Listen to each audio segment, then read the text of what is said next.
Over the next week or so, I'll be starting a community specifically for young men aged 16 to 35, I would say.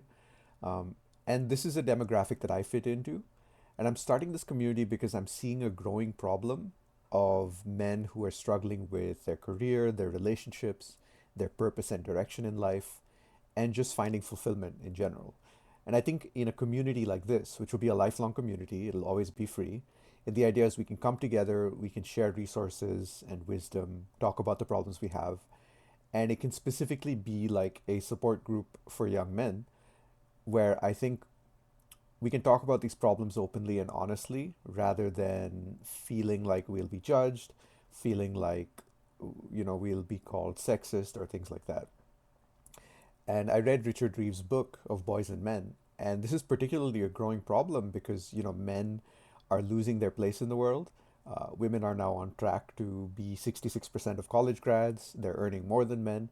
And I think this is great for women, except for the fact that they also want, successful, well-purposed men to be with.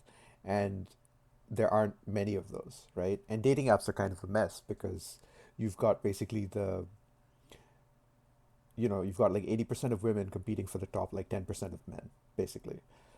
So a lot of young men are being left out, and they're turning to things like video games, to porn, to drugs, um, and it's not a good place for them, really. I think it can lead to a downward spiral. It can hurt their self-esteem. So yeah, I'll look for something in the next week or so. I'll make a YouTube community post. I'll post a link, and I'm looking to grow this community to about 30 to 50 people over the course of the next few months. And I have experience as a community manager, so I'll make sure it's well moderated, there's good resources and support, and nobody's like left out or ignored in there. And ultimately, I think today I also want to talk about sacrifice and its values, because I think in today's society, a lot of comfort is prioritized, but I think sacrifice is really sort of like delayed gratification. You give up something in exchange for something you want more, but you're getting it down the line, you're getting it later, or maybe there's a risk that you don't get it. So, like, entrepreneurship is a sacrifice. Relationships are filled with sacrifice. Personal development is a sacrifice, right? Going to the gym, you suffer now, but you get gains later. Eating healthy is also a sacrifice. So I think sacrifice is really underrated. And I think over time, you can grow yourself to be someone who looks for positive sacrifices and opportunities to make them so that you can progress in life.